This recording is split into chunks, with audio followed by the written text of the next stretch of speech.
I start. Oh, okay. Well, hello everyone.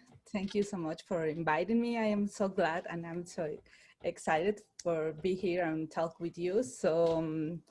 First, I want to introduce myself. I am Diana Rodriguez. I am director and co-founder of Big Monster Games, which is a company we develop video games in Mexico City.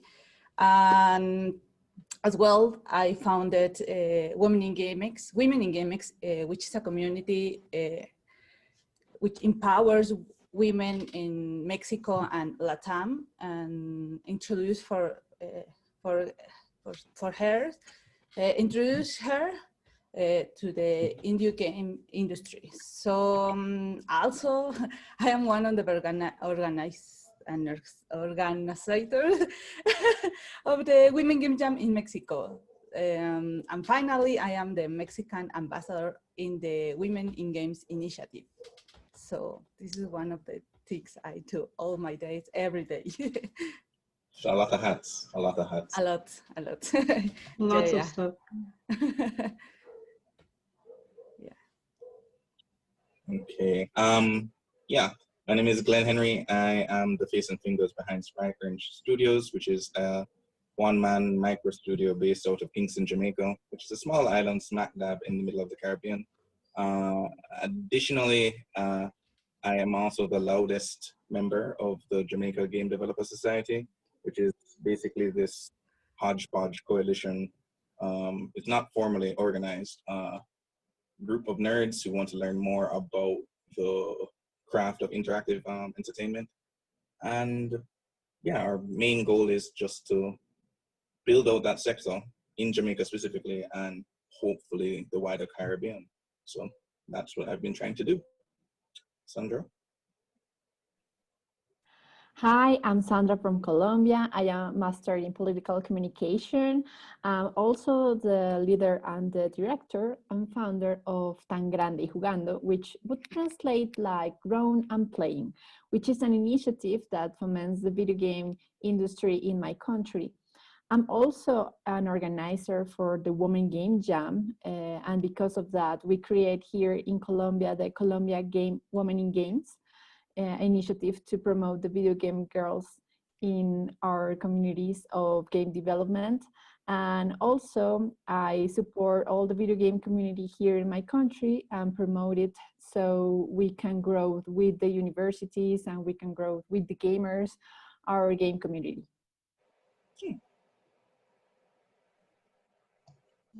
Nice. Nice to meet you all. My name is Sita. I'm originally from Zambia, where I started, well, how I got into game development communities was there in 2013 when I was trying to grow our own local game development community. Because I only knew one game developer at the time from Zambia, and I thought, hey, maybe there are more people. And I thought it was also really cool that someone could actually make a game. It didn't even cross my mind at the time. So since 2013, I've been like trying to grow our own Zambian game development community. And when I came to study at university in South Africa, I kind of got involved also in the South African game development community, like getting to know people and going to events here. And also at the same time, working as a regional organizer for the Global Game Jam. I started to find out more about African game development communities all over the continent, Ghana, Kenya, all sorts of places. It was really exciting to see all those different sides. So in general, I guess that's how I became involved in the broader African game development community. And now I have an interest that is specifically focused on looking for more African women who have contributed to games on the continent. So yeah, that's my background. And honestly, it's so exciting to hear about game development communities in other places in the global south, especially the Caribbean, because I I don't really know many game developers there, so would definitely love to find out more. Yeah. All right. Thanks for that, Sissy. Yeah. I don't know. We just naturally progressed the conversation, but just picking that thread in the Caribbean, we kind of have this understanding, like we have that cultural impact in terms of like art and music, but it doesn't necessarily translate into other forms of media.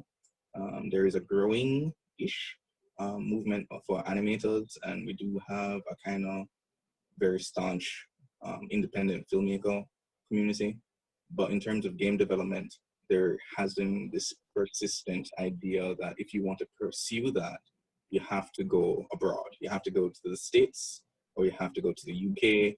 And that really isn't opportunity for everyone. And I found that kind of sad. So from when I was in university, which was around 2008 to 2010, I kind of just started making games when I was doing my computer science degree and tried to rope my friends into doing it. And the indie boom was happening around that time. And I've just kind of constantly been that kind of advocate. And over time found more people and just kind of trying to whip and bind everyone together to say, hey, we're stronger together. We can be taken seriously. And it's slowly coming together. I mean, I feel like there's more that can be done, but I'm not sure what that looks like. I'm not sure if Diana can speak to her experiences there, like just growing that community from that initial seed upwards. Go, Diana, go. It's curious because we think in one of the parts of the world, we are around the world, and we think how we can change this situation and how we can do this better. So I'm excited because when I knew someone who is doing some activities for the community or for minorities, I think I am doing the best for my country and for other women. So when I meet for the first time Sandra, she motivated to me for do more, and here we are talking with you, with another people in other places in the world, and so excited because we want this change for better, and it's very cool. For me, it's very cool to be here and talk. It charges you up. Yeah, exactly. So that motivates to me to do more things and do it harder and with more love. And I don't know, I am so excited, really, really. And to connect with all of you, like we are really Yeah. excited to meet other communities that are having the same problems and their same like necessities that we have, because we do believe that understanding the problems and the way that they act in those problems and they make the solution happen, like and if we share our knowledge, like we're going to go faster to the next step. So I would like to know more about your countries. Diana, can you tell all our public, like the ones that are seeing here at this moment, what is like to make video games in Mexico, in Mexico? Well, it's hard. Maybe in Latam it's hard to create video games because the people start to believe that in Mexico there wasn't any video game company, but that's not true because we are a lot. So the people has this mindset that in Latam we don't develop video games, just only consume the video games, but that's not true.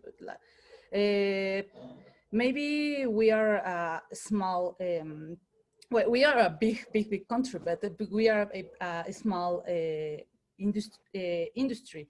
So I think it's changed. Right now is changed the situation. It's changing the situation in Mexico. We started the indie game industry is growing. There are some companies with successful games. I don't know, I can say like Neon City Riders, Battle Box, Kerbal Space Program, that this is a game, an old game. And I think the first change is we have started to build trust communities. So I feel that we are more united than we were before. And as well, there are more journalists and people interested in the games and their makers. So this is a big step if we want to grow the industry in Mexico. Sita, you were telling us that you're organizer in your local community of the Global Game Jam. Like, how long it's been there, this Global Game Jam? So almost like right after we started looking for right after we started our own community, because we were looking for so that was in 2013. And then we first took part in Global Game Jam in 2014. So it was less than a year. And the country's been taking part in Global Game Jam every year since 2014, which I love about that. And in fact, like, there are now jam sites in multiple cities, and I no longer have to like pressure people to take part. Usually people want to organize it by themselves, which is really nice because, yeah, exactly, like people are like, yeah, Global Game Jam time. And they're keeping their eyes out for game jams and stuff. In fact, they know, like, people are like, January, like they won't, like, even if they don't do anything, even if they don't talk about game development the whole year, they're like, okay, January, it's going to be time for us to work on a game. Like, what are we going to be doing? So I like that. I like that people have started getting excited. And the thing which excites me the most about their excitement is that people are starting to understand that you don't have to be a game developer to be a part of the game development community or to contribute to game development. So some people want to contribute their stories, people want to contribute their art. Some people like comic book artists, YouTubers, or just anyone, like people who have just like these different kinds of skill sets. They think about how they can take part. In fact, people who just play games want to have a chance to be behind the screen now and playing your local games. Yeah, playing the local games and seeing what it takes to actually make a game. So I like that. And yeah, actually, I want to find out from you guys. So where do most of the people in your communities come from? So for me, it's there are a lot of young people, like really young people, like maybe early 20s. They finished high school or in university, and a lot of them like don't have jobs a lot of times. So they are energetic and excited, although it's hard for them to commit because they eventually will get a job. So that is a bit of a problem in our community. Like, people can't get jobs from game development first. So it's like people will be interested, and then maybe they'll go and they'll get work, and they won't be in the community. And yeah, so I wanted to find out from you guys. So where do the people from your communities come from? Maybe we can go, yeah, in any order. Case of Colombia, we have a really big community. We have EGDA here in Colombia too. We also have Tan Grande Jugando, my organization that promotes video game industry. And we also have local communities in other cities. So here in Colombia, we celebrate also the Global Game Jam in 5 locations, which I think is a really small number because Mexico has like 15 locations or more. Like, it's a big country now. I don't remember the number, but the big number. In Mexico City, we have the largest number, the biggest number in Latam. No, they have 600 participants in after location. Brazil. Yeah, after Brazil. Yeah, it is a really big location. And in Colombia, our biggest location is 300 jammers. in location. So it's not so big, but it is big. But the other locations are more small. I'm not a global game jam organizer. I am a supporter in the global game jam. And what I do is to, like a journalist, promote what is happening there, and I let those locations to speak up and like, hey, we're developing video games at this moment, and this is how we're doing that. That's what we do in the global game jam. But Colombian industry, it's a little big, but not so big. Like we don't have more than 100 companies here, so you can find a video game industry here. It is really young, but we still have the problems of the small companies that they can all die really easy because they forgot to pay taxes. That's a really big problem here in Colombia. But we have really big IPs, local IPs. We have now Chris Tales, which is also made in Santander, Bucaramanga, a city, like really small city here in Colombia. But this game, it's being in a lot of mentions and competitions because it's a really good IP. In the Gamescom, we have in a same category, we were with the Cyberpunk 77. Chris Davis and Cyberpunk were, of course, like Cyberpunk won, but at least our Colombian game was there. And well, my community is more of a guys. Like in the first time I became part of the video game community, I noticed that girls were actively inside the video game developers community. And so I began to make a plan to improve those numbers, and we're now changing that. But we're still having our numbers in younger developers between early 20s, but we are also having the support of the local video game communities, studios, not communities, the video game studios such as Television Games, that they're going to launch a VR game soon. And also like Dreams Incorporated, the creators of Chris Tales, and other studios like Effecto, like Brains. So it's growing a lot in Colombia, the video game developing industry. Okay. Well, Jamaica is a little bit behind. We're still very, very, very young.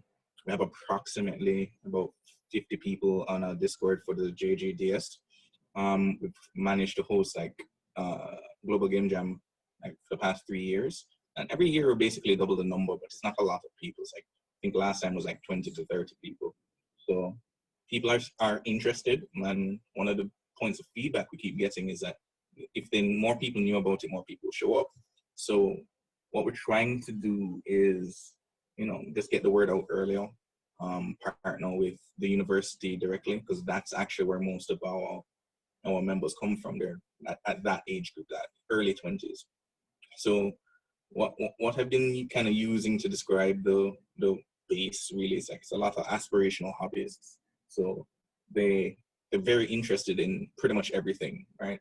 They're computer science minded or developers, and they want to know, they want to peek behind the curtain to see how it is these things are made.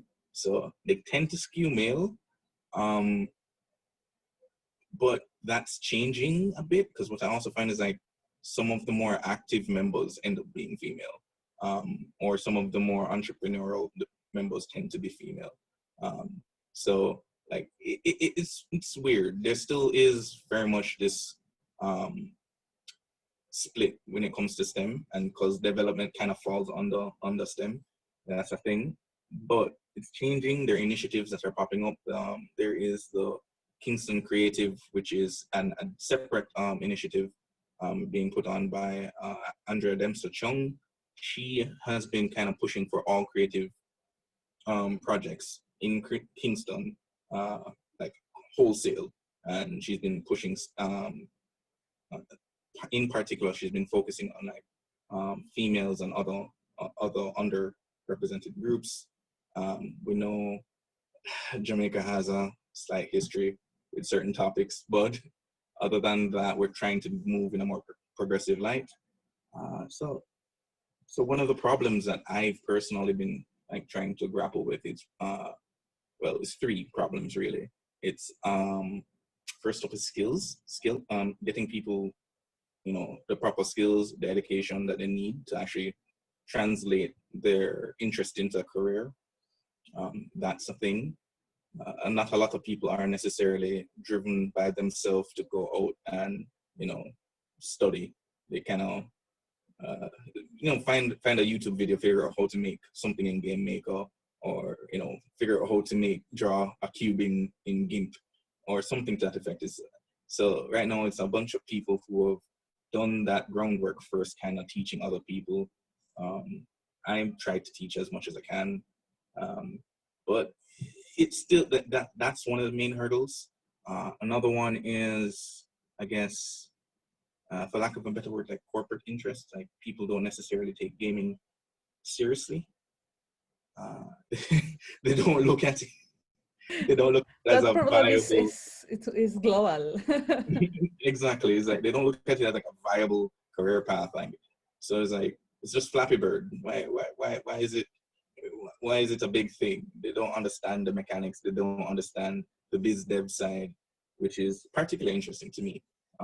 They don't understand the entire pipeline. So it's just really, it's like a double duty. It's like you have to tell the people what skills they need to train up on, and then at the same time teach the businesses or the other professionals that, hey, this is a legitimate creative endeavor, creative profession. So I don't know, how have you guys been kind of bridging that gap?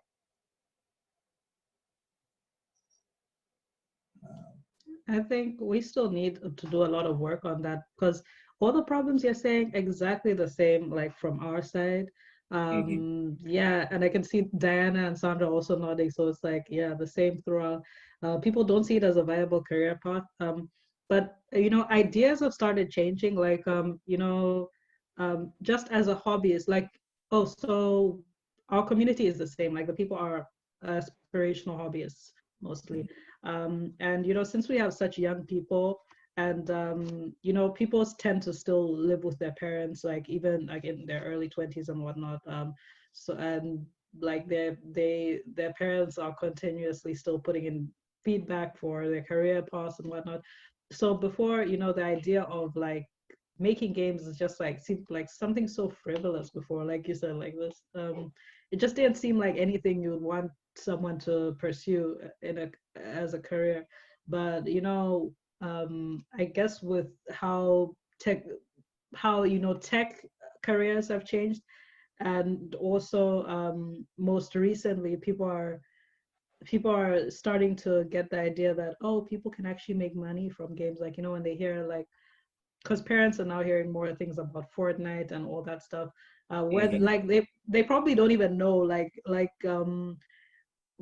the huge difference between like an indie studio, a solo developer, and even someone winning money from esports. To all of them, it's just like, oh, people can make money from games. Yeah, exactly. Maybe there are another problem that they are the people there are so young, so they still don't understand how to set a company. So how to build a indie company, and maybe that companies they don't last more than 2 years or 1 year, because they don't understand how to build a team, how to pay taxes and that stuff that you need to build a company. So maybe this is one of the biggest problems of the indie game industry in all the countries. Yeah. Well, for the gap that we have, what we're doing is working with the universities. And well, I've been working for the video game industry like for the last 4 years. And because of my education, if you see, you're all like game developers, and I'm like a really weird human there because I'm a communicator. You're not So, weird. yeah. You're the best. Thank you. But because of that, because I work with advocacy, that's the job that really brings bread to my table. Um, so I know what you need, the actors that you need to make your video game industry more epic there. So you have to be partners with the universities, with the local communities of technology that you have there. Maybe those communities aren't interested in video games. If those actors aren't interested in what you're creating, don't worry, keep working. Like, okay, you don't want to be with us, it's okay. Like, I'm going to still working and making allies that are going to be interested with me. We're also working with a little bit of schools because schools are interested to teach programming, and maybe for the kids it's not so interesting, the programming, because maybe it is hard for them. But if you let them see that they can create, like, you're going to be also able to start teaching programming and video game skills, video game development skills in your schools, because we need artists, we need also testers, we need a lot of talents there. So what you have there, it's really awesome, and you have only to speak with the local communities that you have there. What we also been doing here is to connect with other communities, and so that's when the opportunity of the Women Game Jam came to us, we say yes, because we wanted to know more about other communities. And of course, we don't care if a male figure is the one that directs the Women Game Jam in their own country. Cough, cough, Site, maybe if you would like to be part of cough. And of course, Glenn, cough, cough. And we don't care about that, because we know that we're trying to break those gaps, and that we have a really gap. But as you were telling, like, your community is like the weirdest here, because you have a lot of empowered females there. Like, this is so awesome. You don't imagine that feeling. And what I do here in terms of politics is also talk with the local government to see the opportunities for the video game community. So we had like these B2B meetings with local studios internationally, with other studios. And because I have the knowledge of my community, not just in Colombia, but also in Latin America, like, I know how the community in the region works. Well, it's talking too much, but I know how 5 countries in Latin America work in the video game developing community, the biggest one in the Hispanic speaking. So that led me to see how they work their issues and how they solve it, and if it worked or if it didn't work.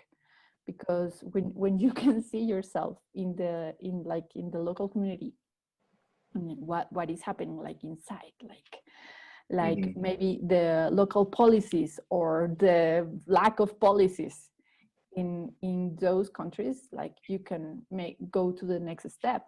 And also what we're doing is that we're making a lot of game jams.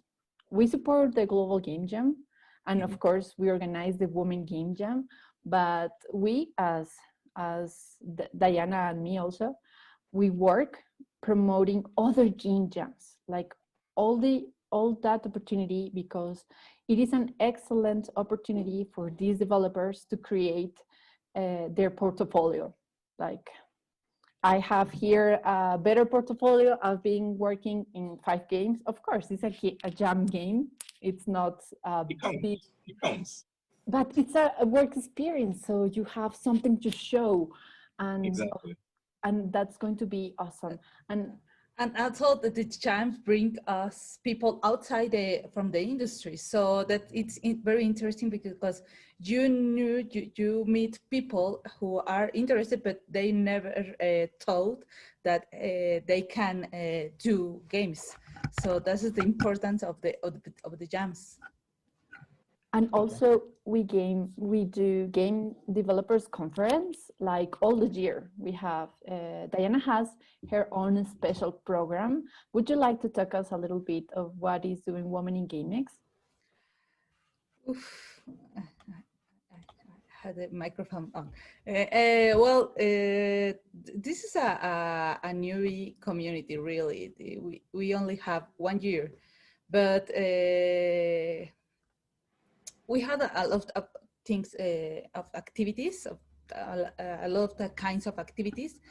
Every month we have a talk or workshop from women who are working right now in the industry, and they share their experiences or tips related about the game development. So that for me this is important because I want to show how many women are working right now in the industry.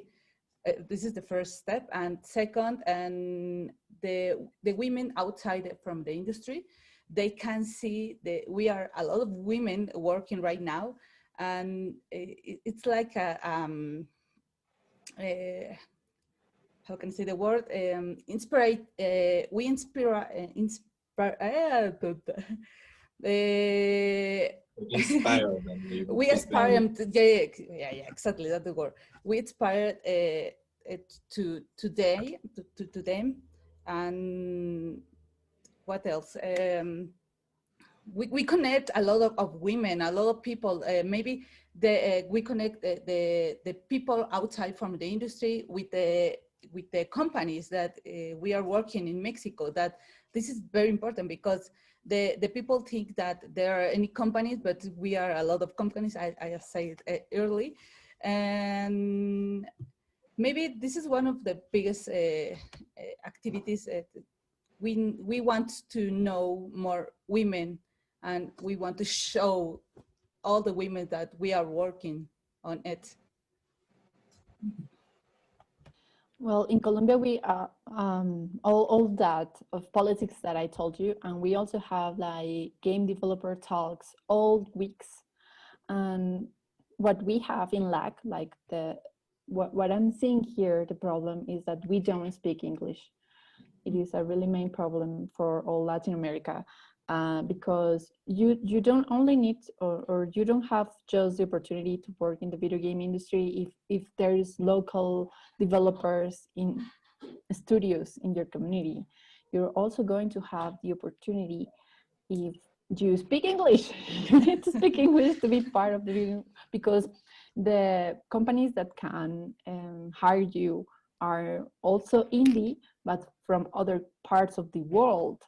And that it's a really shame if you don't speak, because you can have a lot of talent, but you won't be able to communicate with those big studios and game developers around the world.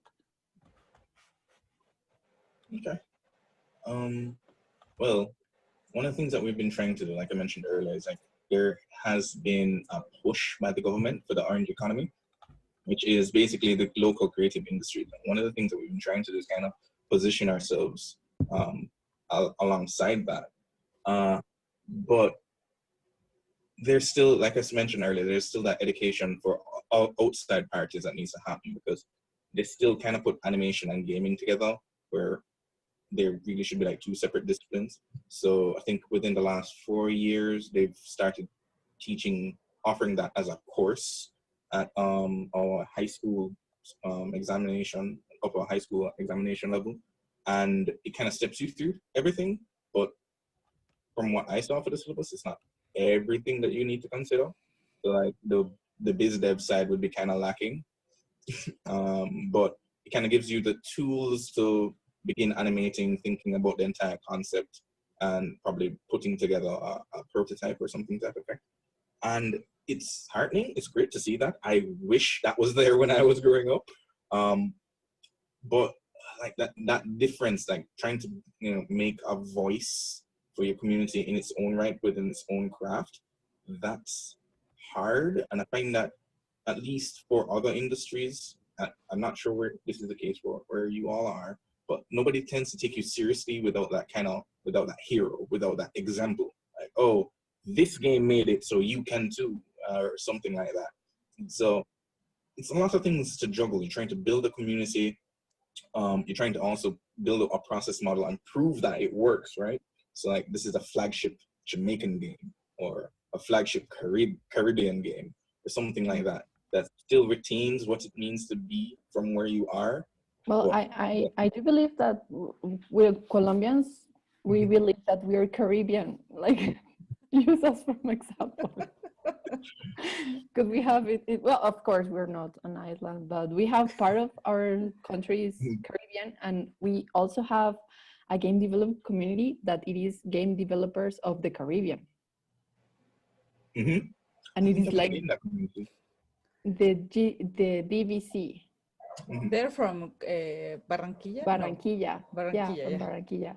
Well, in English, the pronunciation would be Barranquilla. Barranquilla. Yeah, Barranquilla. And we have like a really great example of public policy there. And you're right, we have the problem that nobody takes us serious. It is really hard. And that's why I'm telling you, like, it doesn't matter if that person don't want to speak with you. You have to keep on working with the allies that are going to work for you. And of course, we want to be your ally. And of course, I do believe that we all want to be each other allies to empower our local communities. And we have, of course, we have our own local necessities and our local way to speak things. And because, of course, well, Latin Americans, we always get late to everything. And I don't know if that happened to you locally, but yeah, they call it African time. They call it African time. The African, okay. We call it here the Colombian time, of course. And I think like it's an issue everywhere. But if we work together, we can be part of something even bigger and to make us more visual of what is happening here. And well, I do hope like this conversation, and of course we're like really sad of what is happening, and we have to address that. We have to, hey, they're not taking me serious, and we can work on how they're going to take you serious, like why they would take you serious, and how can you make them to take you serious. Like maybe the Global Game Jam is going to be something important for your country, like, and also for the other actors. Like we have this big event. I don't know if Site has that power. Like, of course, she at the beginning she was like, "Go and make games." I want to make you a game developer. Let you. But it is so hard for us. But we can make things change a little bit at least. Yeah, and I think like stuff like this is a great point to start. Well, let me actually say, I think 2020, I mean, although a lot of terrible things have happened, it's been a turning point in how people communicate, because a lot of people have gotten used to the idea of online conferences. People are so used to Zoom now. Like people who never used Zoom before or never used live streaming before have started using it. And I think it's opening people up to be able to collaborate more easily in the world.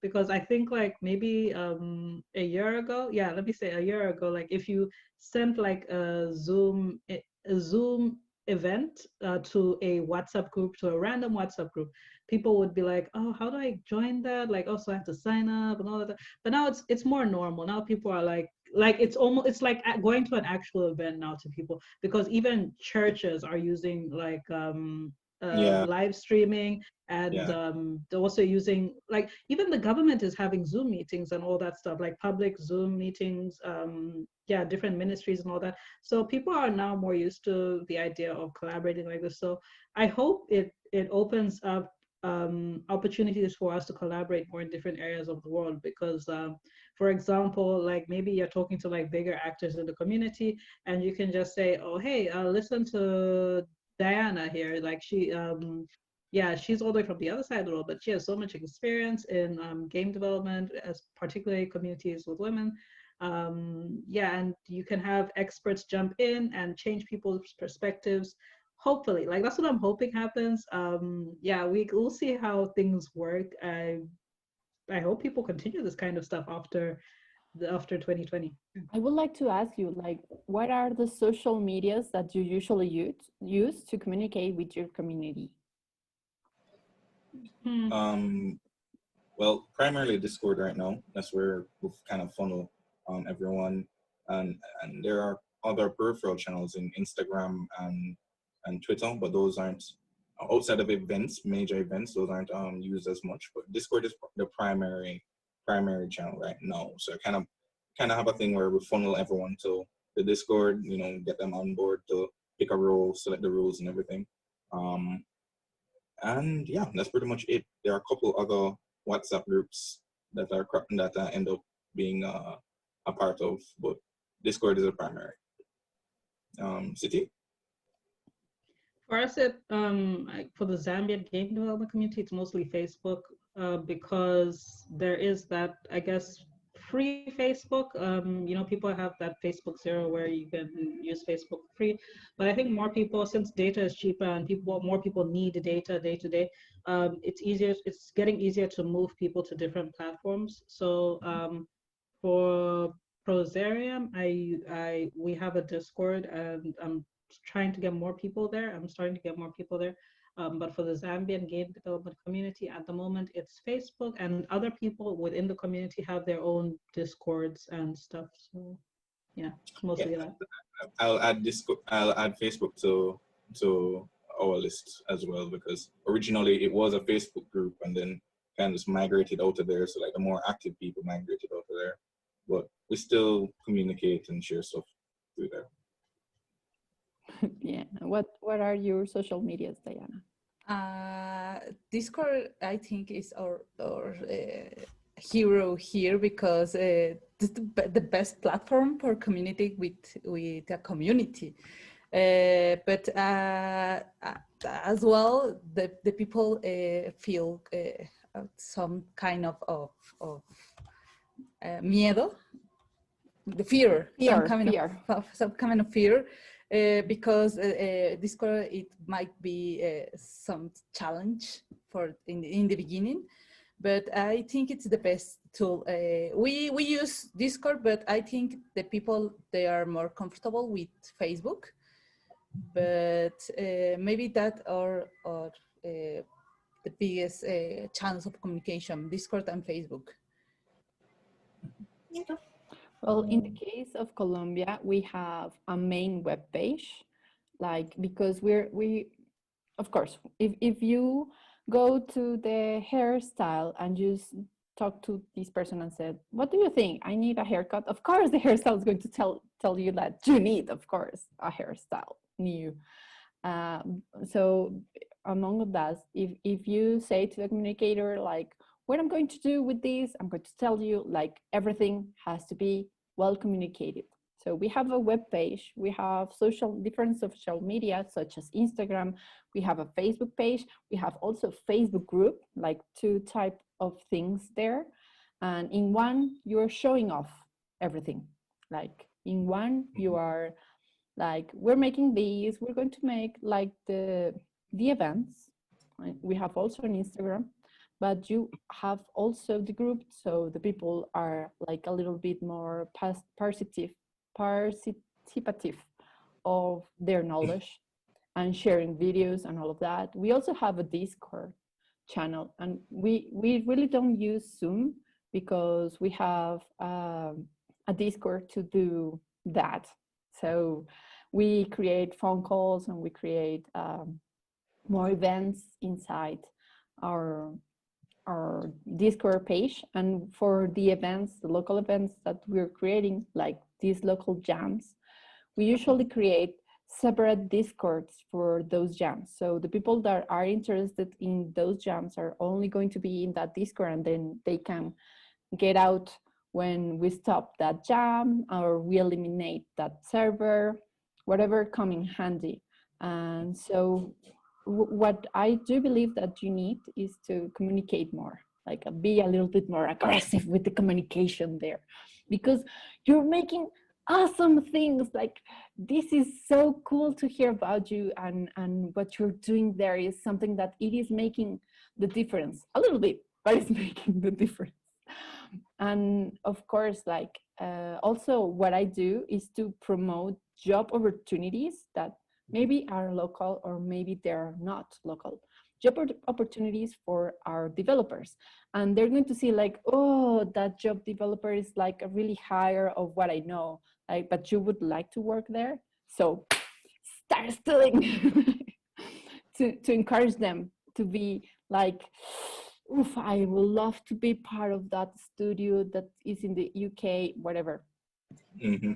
And they're going to be like, wow, what they're asking for is something that I already know, so I'm going to apply for that. And so you also can manage the thing of the jobs opportunities there. And because we have a really low coin here, like the dollar or euro it's more expensive for us, so we have these jobs. You're touching on something, the main advantage that my business brain has been percolating about for the cost of living, like for the global south, is just lower.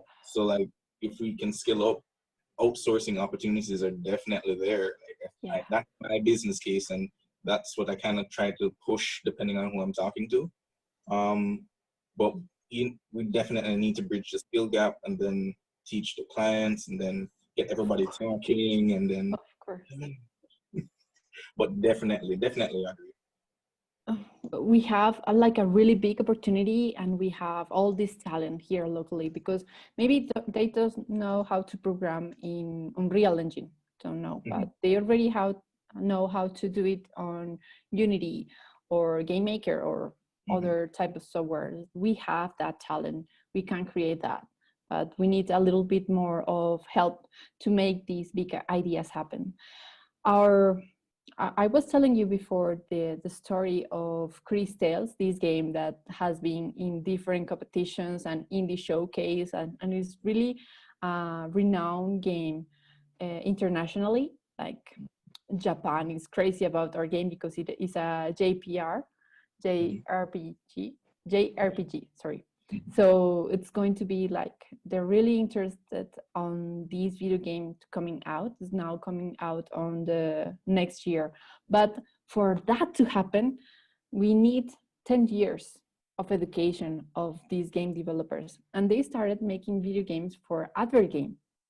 And that's something that it's also going to be useful for this local industry. Advert gaming is one of the parts of the video game industry. You can make also video games for education, you can make video games for entertainment, you can make video games for everything you need. And we forgot to see the whole panoramic of what we can do to make our ideas. And well, I do believe that we can make the change a little bit, but we can make the change. I definitely agree. Definitely. Like, we have to, like, all the people that's watching this podcast and would like to connect with us, please do that. And if you're interested, maybe someone from our country is watching this, and this is the first time that they know that we're working for our country to do something better. No, like, if you are from one of our countries, like, please talk to us. We would like to know you. If you're also definitely. I mean, hit me up on Sprite Wrench on anything. Just type that in Google. Sprite like the soda, wrench like the tool.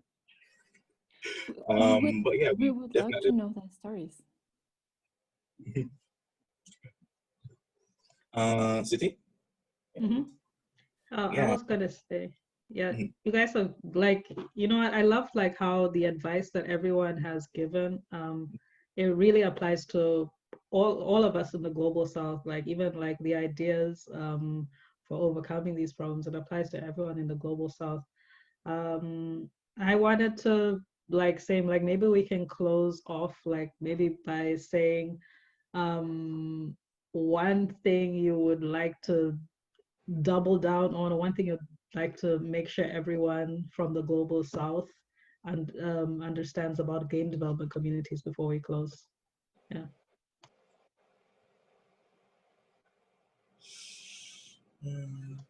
Nothing off the top of your head?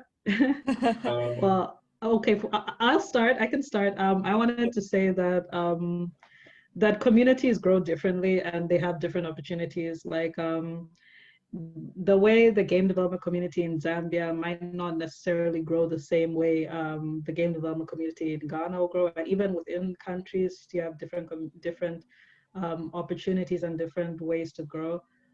So find out whatever can help your community grow,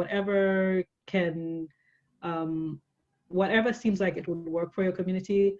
Like if it's advert games, if it's serious games, if it's making game assets, whatever you have access to, like grow.